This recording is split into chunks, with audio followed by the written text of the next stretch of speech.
What's up, everyone? Thanks for joining me for yet again another weekly video.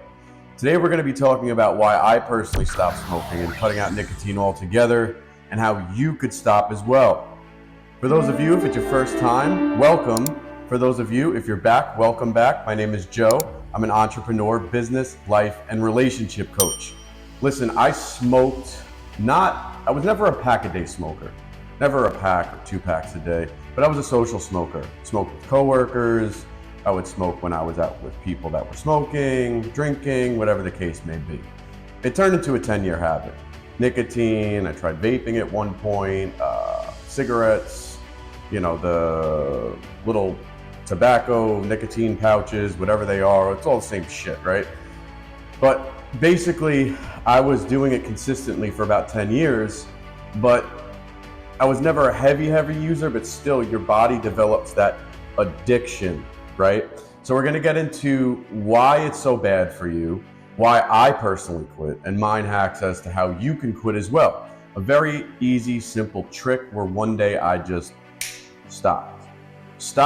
We're gonna go over what wants versus needs are and how easy it is to actually trick your mind into just shutting it off. So we're gonna get right into that. So the first thing we really want to get into is, why do we use nicotine? Why do we smoke? Why do we use vapes? Why do we use anything that has nicotine in it? No bullshit to each other. It's because we enjoy doing it. Anybody that I've spoken to that's done it, including myself, says, I just enjoy doing it. It's a social thing. You do it around other people. It makes you feel great. Understood. So now that we got that out of the way, you're not addicted necessarily to the chemical, although they do say it is addicting. I'm not going to get all scientific on yes to the reasons what it does to the brain. I want to be relatable about this, right? It's because we want to do it. We live in a society that we value wants over needs. You need to quit. You know it's not good for you. You know it's a disgusting habit. You know you should quit, but you don't.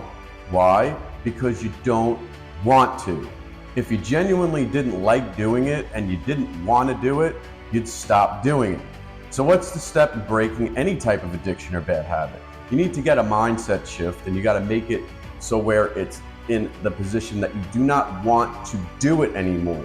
Until you don't want it, the want's always going to be more valuable. And if you always want to do it, you're going to find somehow to get it back. Just like Tony Robbins says, when you say to people, I quit smoking for 14 days now. And it's like, well, why are you counting? Because you're just counting the next days until you have another cigarette, right? So just keep in mind that if you want to break the cycle, you got to tap into what's really important to you as to wanting to not do it anymore. Not just doing it because you have to. If you chase after needs, you're never going to feel great about it, and you're always going to go back. So we're going to go into the reasons as to why I stopped and why it became important to me, and I shifted from being needing to stop to wanting to stop. The biggest thing that I noticed about it was that it would make me feel sluggish. So I guess the biggest trigger, and we all have triggers in terms of places, people you get around where the craving for the cigarette or the vape or the nicotine flares up, right? These are our triggers. I used to get meetings together with some associates of mine, and they would always talk business over a cigarette, no matter where we were or what we were doing. It was always just the thing. And it became a habit after a while because I was working with the same people and meeting with the same associates, and it just became a thing. Even if I started my day off good and I would get up and I would go to the gym, whatever, I got a good night's sleep the night before, I would go back there and have a cigarette at 8, 9 in the morning, and it would just get to my head immediately. I went from here to boom, to right here, just feeling sluggish. Then feeling sluggish the entire fucking day. No bullshit. And it just lingered on all day. So I would tell myself, I know it's gonna happen, but I wanted to have that social interaction and have that nicotine interaction more than I cared about the after effect. And after a while, I just got fucking sick of feeling that way. It's like the same thing over and over and over again. And after a while, it's like, if I have this smoke with these people, I'm gonna feel like shit the entire day. It's gonna zap the motivation out of me. So at that point, is it really worth it anymore? That was point number 1. Point number 2, and I'm sure you've heard this before, it's the increased anxiety. And it's so weird about it, because people always go to smoke or get their nicotine fix when they're stressed out, right? So I think as you're doing it, it kind of feels like you're having a stress relief, but once you're done having that cigarette or having that vape, you go back and the anxiety is now worse than it was before. So now you go and have another cigarette to kind of counteract it. But each time it just gets worse and worse and worse, which is quite frustrating because at the same time it's zapping your energy. So I started to notice this also, and I'm like, you know, this ain't fucking working. I know that they tell you this is the case, but it just feels so great when you're doing it. But that's why when you're really stressed out, people are like, oh, you're smoking a lot more than normal because you're stressed out. Yeah, because it's making your anxiety worse. So I started to realize, all right, this just ain't fucking worth it because I'm sick of pulling my hair out 24/7 and it's just getting out of control. And like I said, guys, I was never a pack or 2-pack a day smoker. I think when I was going through a real lot and I had a lot going on and there was a lot of transition in my life, I was getting divorced, there was a lot of shit going on, maybe half a pack a day to a pack at the most. So I was never a super high volume smoker. It's still a lot, but I started to notice I was getting skin issues, and I'm not getting any younger. You know, at this point in my early 30s to mid 30s. So I started to notice like my skin getting itchy and dry, especially like on my face. And I had read some things about how nicotine and tobacco increases stress, which causes skin flare-ups because your stress is that much worse. But also the reaction you're getting from all the carcinogens and toxins and all these vapes and batteries and fucking shit you're putting in your body. And I'm just like, I just don't know. Like I know the risk, but at this point, I'm not 20 anymore. Like I could seriously start to look 60 years old at 40 if I keep this up. And do I really want that? Nah, because I can't reverse that, and I'm not going to get plastic surgery. I'll look like a fucking idiot. So I'm definitely not doing that. So at some point, it's like, hey man, we got to make a decision. You know, I never smoked around my kids, ever. Never smoked around because I didn't want to smell. I didn't want them to go through the shit that I went through. So that was one thing. When I was out of work and I was around my kids, I never smoked. So that was great. But to them too, like at some point they're going to catch on. So I got to make a decision. What the fuck am I going to do? I'm going to stop, I'm going to keep going. So that was a big thing. Another thing was your teeth. It stains them. You know, people like, you see people that like drink and smoke all the time, like they're missing teeth, and it's just gross. And like when you're 20 or you're 19, you're 25, you're 30, you feel invincible. But after a while, like that shit's going to catch up to you. And like, I don't want my teeth to be brown. I don't want to be the guy with fake fucking white teeth. It's like they smile and it's like, oh my God, what happened to your teeth? I don't want that either. I don't want to smell like shit either. So I guess the point I'm trying to make is all these points combined, and you guys probably all know this already.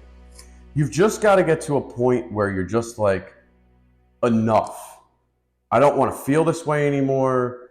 I don't want the side effects of it anymore. I've just had enough. I don't want to identify as a nicotine user and smoker anymore. At this point, I want to break the habit. I don't just need to, I want to. Because like we said before, you're going to get nowhere with needs. You have to want to.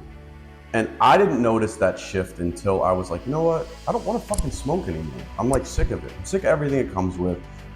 Mainly, I was just sick of feeling sluggish and feeling more stressed out. To be God's honest with you, I probably wouldn't have stopped if my life wasn't getting so overwhelming at one point that I'm like, I can't actually afford any more stress or any more anxiety or tapping into anything that's zapping my energy, because I need 100% of it to where, if I want to get to where I want to be, I can't sacrifice even that small portion. So it's got to go.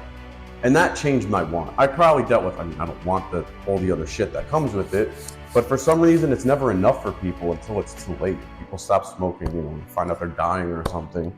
But for me, it was like, if I want to get to where I want to go, this is going to hold me back. So I got to let it go. Then it became a want. It became stronger because we go after things that we want, not after things we necessarily need. Wants are passionate. Needs are, I just do it because I have to, for survival. But it's not really motivating enough, so you don't really make that decision. So for me, it was huge. So for any of you, if you really outline yourself as to where you want to go, where you want to be, what's that going to take? And until you really want to split that identity with being a smoker or a nicotine user, you're never going to make that shift. So you got to make that shift between wanting to stop and needing to stop. Because until you want to, you're never going to fucking stop. Because whatever you want to do, you're just going to keep doing it anyway. So tap in and find that want, break the habit. I know they say, I'm addicted, I can't stop. It's not easy, guys, it's mental. I could promise you, they say like, oh, I'm gonna get the shakes, and yeah, okay, I mean, it's real, but your mind is a very, very powerful thing. If your mind is committed to something, you'd be surprised at how easy it is to just get past it. I mean, it sucks a little bit, you may start feeling sick for a few days and whatnot, but the more you talk yourself into you having withdrawals, the worse it's probably gonna be. The more you tell yourself that you need that nicotine, the worse you're gonna be. The more you tell yourself, I don't fucking need it, I'll be completely fine without it. It's just nicotine. I don't need it to live, so I'm not gonna die without it. You'd be surprised how powerful your mind is in reaction to the physicality of your body. So I noticed very little withdrawals. I mean, I got a little sick, but I don't know if it was because I was already sick or what the case is. I'm sure it didn't make it any better, but honestly, it really wasn't that bad. So I'm just like, fuck it, let's just do it. It's now or never, who cares? Like, I'm done with this. I don't want to do anymore. I just had enough. Once you have enough, just like a relationship, once you've had enough, you're really done. You need to figure out what it is you want to be there to just say, you know what, I fucking had enough, I'm done. Thank you guys for joining me for this video. If you have any questions or want any other advice as to tools you can use to kind of help you quit, give it the extra nudge, just someone to go back and forth with that's been there. Trust me, I feel you. Feel free to reach out to me directly. If not, comment. I'd be happy to reply. Thank you again for watching this video. There'll be another one next week. Until then, catch you on the next one.